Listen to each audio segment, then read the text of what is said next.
Bismillahirrahmanirrahim. Assalamualaikum warahmatullahi wabarakatuh. Waalaikumsalam. Perkenalkan, kami dari Universitas Negeri Gorontalo, Fakultas Teknik, jurusan Informatika. Kami ingin mewawancarai Ibu sebagai narasumber kami. Kami akan mewawancarai terkait masalah-masalah yang dialami oleh guru di lingkungan sekolah. Jadi di sini kami akan menanyakan 8 pertanyaan, tapi sebelum itu kami akan memperkenalkan diri dulu. Saya sebagai selaku moderator, nama saya Ramdan Olii. Dan saya Isra Nusain, saya Septiana Estine. Saya Raffi Prasetya Bakari. Jadi di sini langsung saja, Ibu boleh perkenalkan diri dulu. Oke. Ya. Terima kasih ya memilih saya sebagai narasumber. Jadi saya ingin memperkenalkan diri, nama saya Julianti Auruntu SPD. Saya sebagai guru di SDN 07 Lemito. Saya guru di kelas 5. Guru kelas 5, Bu. Oke. Baik, Bu, di sini kami akan menanyakan sekitar 8 pertanyaan. Langsung saja, Bu, kami bertanya. Pertanyaan pertama di sini, saya ingin bertanya, Bu, tentang apa yang akan Ibu lakukan ketika misal di kelasnya Ibu itu sudah mulai terasa membosankan atau terasa boring gitu ketika mengajar. Kira-kira apa, Bu? Ya, pas di pelajaran itu ya. Ya. Di saat siswa sudah mulai merasa bosan, itu kita masuk dengan ice breaking. Biasanya ice breaking itu biasa saja yang seru-seru ya. Itu pembelajaran kita jeda sejenak. Kemudian kita segarkan mereka kembali supaya mereka tidak kaku. Di samping itu, metode pengajaran yang diberikan, bisa yang tadinya ceramah, kita bisa ganti dengan mungkin diskusi. Dan ada juga selain diskusi, kita ganti dengan proyek atau presentasi. Kalau kita gunakan aplikasi, bisa juga pakai quizzes. Kalau kita beri pertanyaan mereka dengan quizzes, dan hasilnya bisa mereka lihat, 1-2 pertanyaan saja, bisa memacu kembali konsentrasi mereka.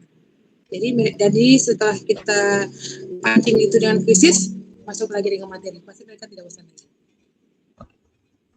Oke, di sini Bu lanjut ke pertanyaan kedua. Jadi di sini Bu begini, saya ingin mengetahui bagaimana caranya Ibu itu membantu siswa yang dia itu kesulitan dalam berkomunikasi.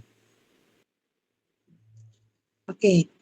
Jadi kalau ada siswa yang ternyata sulit dalam berkomunikasi, jadi yang dilakukan guru yang pertama itu kita harus menggunakan bahasa yang sederhana dulu. Jangan pakai bahasa-bahasa yang sulit, yang simple buat dia supaya dia bisa memahami apa yang kita inginkan. Kemudian bicaranya pun jangan secara klasikal, bicarakan secara satu persatu supaya dia bisa lebih paham lagi. Biasanya kalau sudah bersama-sama dengan kalimat yang agak rumit, dengan kata-kata sulit, mungkin dia kurang paham. Jadi kalau misalnya dengan komunikasi kita dengan perseorangan, mungkin dia bisa memahami apa yang kita maksud. Baik Ibu, saya akan melanjutkan pertanyaannya. Bagaimana Ibu dalam menyesuaikan gaya mengajarnya dengan kebutuhan belajar siswa yang beragam di kelas? Oke. Begitu ya. Jadi kita mengenal pembelajaran yang berdiferensiasi. Di sini kalau berdiferensiasi seperti itu berarti kita memenuhi kebutuhan belajar siswa itu dengan mengenal dulu kebutuhannya. Apa yang dia butuhkan? Apakah pembelajaran itu sesuai dengan kebutuhan yang visual, audio, atau bahkan audio visual. Kemudian setelah kita peta-petakan siswa ini, kita lihat lagi minat dan gaya belajarnya seperti apa. Di samping itu, kita menggunakan metode yang beragam sesuai dengan survei kebutuhan belajar itu sendiri. Kita juga menggunakan sumber yang beragam. Bisa pakai LCD juga, atau kita ajak mereka ke perpus, atau metode-metode kalau misalkan secara visual kebutuhan siswa itu kalau di visual berarti kebutuhan itu yang cuma bisa dipenuhi pembelajaran itu hanya bisa dialami dengan dilihat. Jadi kita tayangkan bagaimana, apakah melalui gambar atau ada juga siswa yang cuma bisa mendengar. bisa paham kalau dia bisa dengar. Nah, jadi itu auditori ya. Jadi kita bisa menggunakan speaker supaya mereka bisa lebih paham di situ. Atau kalau ada juga yang siswa yang pahamnya dengan audio visual, dengar dan lihat. Jadi berarti kita bisa lihat dari sumber-sumber YouTube-nya. Kita siap media yang beragam. Jadi kebutuhan mereka yang beragam. Jadi kita sebagai guru kita harus jeli. Apa yang dibutuhkan itu yang kita siapkan supaya apa yang mereka tujuan pembelajaran yang diharapkan itu bisa tercapai. Kalau kita monoton dengan ceramah, otomatis yang butuh dengan visual atau auditori itu tidak bisa tercapai. Lewat saja seperti itu. Pertanyaan yang selanjutnya, bagaimana Ibu dalam menciptakan lingkungan belajar yang efektif dan menyenangkan? Efektif dan menyenangkan. Jadi kita ciptakan suasana yang aman di kelas, ya. Kita ciptakan komunikasi apa yang mereka ingin, apa yang mereka harapkan hingga mereka merasa nyaman di kelas. Dan lingkungan yang efektif itu lingkungan yang membuat siswa itu senang belajar. Satu yang saya terapkan itu sebelum pembelajaran dimulai, kita buat kesepakatan kelas. Apa itu kesepakatan kelas? Mereka buat apa yang bisa dan yang tidak bisa dilakukan. Sehingga mereka sudah tahu, oh ini yang tidak bisa. Jadi suasana di dalam kelas itu akan jadi aman dan menyenangkan buat mereka karena tidak ada gangguan. Terima kasih, Bu. Oke, baik Bu. Jadi saya melanjutkan pertanyaan kedua. Jadi bagaimana sih seorang guru itu dapat efektif menjadi teladan setelah pembentukan karakter anak di lingkungan pendidikan? Oke, ya, guru yang selalu menjadi guru itu adalah menjadi teladan bagi siswa-siswanya. Kenapa seperti itu? Karena gurulah yang ditiru dan dituju oleh siswa. Nah, di sini pembentukan karakter itu dengan menjadi contoh yang positif, mengajarkan nilai-nilai moral dan menghargai kejujuran serta integritas. Guru itu bisa diskusi belajar, memberikan kualitas dan menjadi pendengar yang baik. Misalkan ada siswa ada masalah atau ada kendala dalam pembelajaran, mereka bisa curhat ke gurunya di situ. Jadi guru bisa mengadakan umpan balik dan yang konstruktif untuk membantu siswa memahami nilai-nilainya. Oke, baik. Jadi pertanyaan selanjutnya itu yang keenam, bagaimana sih karakteristik lingkungan pendidikan yang kondusif dapat menimbulkan anak di usia ini? Oke, lingkungan pendidikan yang kondusif ya, itu dia bisa diciptakan dengan membuat suasana yang nyaman dan aman. Jadi mendukung keberagaman, kita melakukan kreativitas, kemudian guru juga menghargai usaha dan kemajuan dari siswa itu, menggunakan sumber daya yang memadai, menggunakan komunikasi yang terbuka. Selain itu, kegiatan interaktif dan penghargaan perbedaan individu itu juga bisa. Oke, baik. Terima kasih Bu atas jawabannya. Oke, baik, saya akan melanjutkan pertanyaan selanjutnya.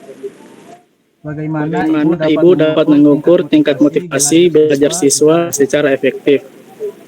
Mengukur motivasi belajar siswa itu mengadakan survei, memberikan survei dan kuesioner, memberikan kuesioner pada siswa, mengamati perilaku siswa, kemudian wawancara dengan siswa. Kemudian ada analisis hasil belajar dan juga partisipasi yang mereka efektif. Guru menggunakan aplikasi motivasi dan menghargai kemajuan yang diberikan yang terjadi kepada siswa dalam belajar. Oke, pertanyaan yang terakhir, bagaimana evaluasi keterampilan menyimak dapat dilakukan dengan efektif dalam pembelajaran? Nah, kami sebagai guru itu melakukan evaluasi keterampilan menyimak kan, dengan tes menyimak. Kita amati dulu perilaku menyimak mereka, kemudian mengadakan wawancara. Hasil dari hasil belajar itu dengan mengukur ya pemahaman juga bisa kita lakukan dengan menggunakan aplikasi evaluasi dan menghargai kemajuan siswa. Baik Bu, Baik Bu, terima kasih. Baik Bu, demikian pertanyaan-pertanyaan dari kami. Terima kasih Bu sudah mau menjawab pertanyaan kami, sudah mau meluangkan waktunya untuk kami. Ya, terima kasih kembali. Semoga ini bisa menjadi pembelajaran untuk kita semua dan menjadi motivasi untuk adik-adik semua untuk lebih giat lagi dalam pembelajaran ke depannya. Baik Bu, terima kasih sudah meluangkan waktunya untuk kami. Terima kasih. Assalamualaikum warahmatullahi wabarakatuh. Waalaikumsalam warahmatullahi wabarakatuh. Assalamualaikum warahmatullahi wabarakatuh. Kami dari kelompok 3 ingin memaparkan hasil wawancara kami. Perkenalkan, nama saya Ramdan Olini dan anggota-anggota saya. Saya Ismail Said. Saya Stefana Estine. Saya Raffi Bakari. Baik, langsung saja materinya akan dibawakan oleh Raffi proses itu.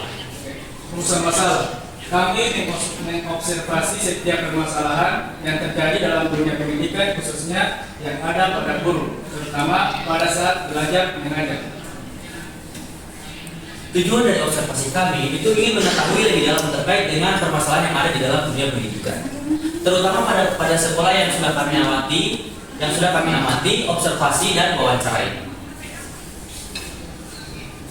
Manfaat dari penelitian ini, kami dapat lebih memahami dan mempelajari bagaimana tindakan seorang guru ketika menghadapi permasalahan-permasalahan yang ada dalam dunia pendidikan.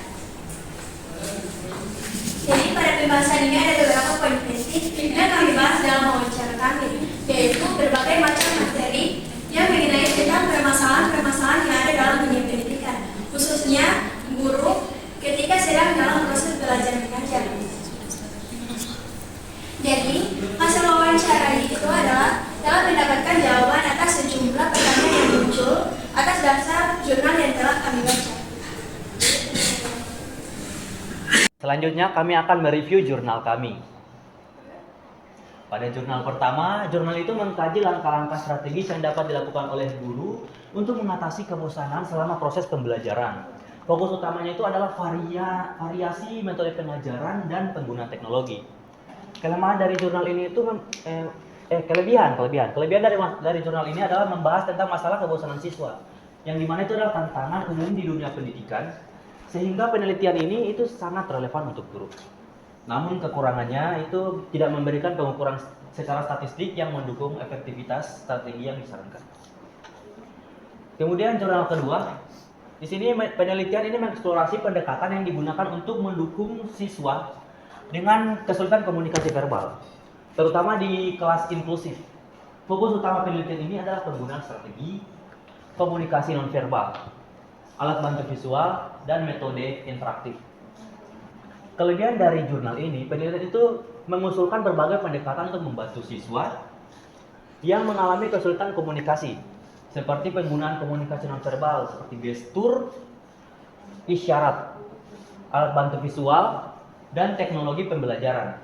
Keberagaman pendekatan ini itu memberikan solusi praktis yang dapat diterapkan oleh guru di kelas. Nah, kekurangan dari jurnal ini, jika penelitian ini didasarkan pada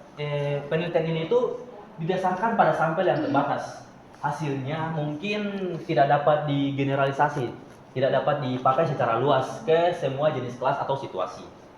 Siswa dengan kesulitan komunikasi verbal sangat bervariasi, dan metode yang efektif untuk satu siswa belum tentu berhasil untuk siswa lainnya. Selanjutnya jurnal ketiga. Jurnal ini membahas tentang pentingnya metode pembelajaran sebagai bagian integral dan strategi pembelajaran yang efektif. Kelebihannya, membahas metode yang relevan untuk berbagai bidang studi sehingga aplikatif di banyak konteks pendidikan. Kekurangannya, kurangnya diskusi mengenai tantangan yang mungkin dihadapi guru saat menerapkan metode yang kompleks seperti simulasi atau eksperimen. Selanjutnya jurnal keempat, Jurnal ini menyoroti pentingnya pendidikan dalam membentuk individu yang cerdas dan berkarakter. Kelebihan, menawarkan solusi praktis untuk mengatasi kendala dalam pembelajaran.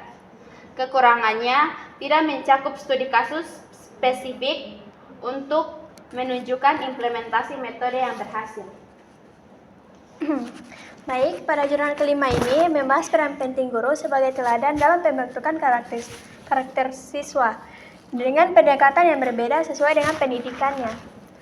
Terus, kelebihan ini membahas peran langsung guru yang merupakan komponen penting dalam pembentukan karakter anak. Kekurangannya yaitu efektivitas menjadi teladan seringkali bergantung pada kepribadian guru yang sulit diukur secara objektif. Nah, pada jurnal 6 ini, penelitian ini bertujuan untuk menganalisis pengaruh lingkungan sekolah terhadap pembentukan pendidikan karakter anak dini di taman kanak-kanak negeri. Nah, memiliki kelebihan, memberikan panduan tentang cara menciptakan lingkungan yang sesuai dengan kebutuhan perkembangan anak usia dini. Dan memiliki kekurangan, penelitian ini cenderung mengabaikan bagaimana peran keluarga mempengaruhi karakter anak meskipun lingkungan pendidikan hanya salah satu elemen. Pada jurnal 7, penelitian ini bertujuan untuk mendeskripsikan upaya menumbuhkan keterampilan menyimak siswa dalam pembelajaran bahasa Indonesia. Kelebihannya, jurnal ini adalah topiknya relevan dan solusinya aplikatif untuk meningkatkan keterampilan menyimak siswa. Namun, kekurangannya terletak pada kurangnya data empiris dan pembahasan kendala praktis di lapangan. Kekurangannya, jurnal ini adalah kurangnya data empiris dan studi lapangan yang mendukung temuan serta minimnya pembahasan mengenai kendala praktis dalam implementasi upaya peningkatan keterampilan menyimak di sekolah. Pada jurnal ke-8, penelitian ini menggunakan pendekatan kuantitatif dengan jenis penelitian ex post facto. Data dikumpulkan dari 268 siswa menggunakan kuesioner dan dokumentasi nilai tes sumatif bahasa Indonesia. Teknik analis meliputi korelasi produkmen dan analis rek ganda. Ini adalah pendekatan yang dalam mengkaji pengaruh motivasi belajar, sikap bahasa, dan kebiasaan membaca terhadap prestasi belajar, memberikan data yang signifikan dan aplikatif untuk meningkatkan kualitas pembelajaran bahasa Indonesia. Kekurangannya, jurnal ini adalah kurang eksplorasi mendalam tentang faktor eksternal lain yang mungkin mempengaruhi prestasi belajar siswa, seperti lingkungan belajar atau peran guru dalam motivasi siswa. Demikian review jurnal dari kami. Terima kasih. Assalamualaikum warahmatullahi wabarakatuh.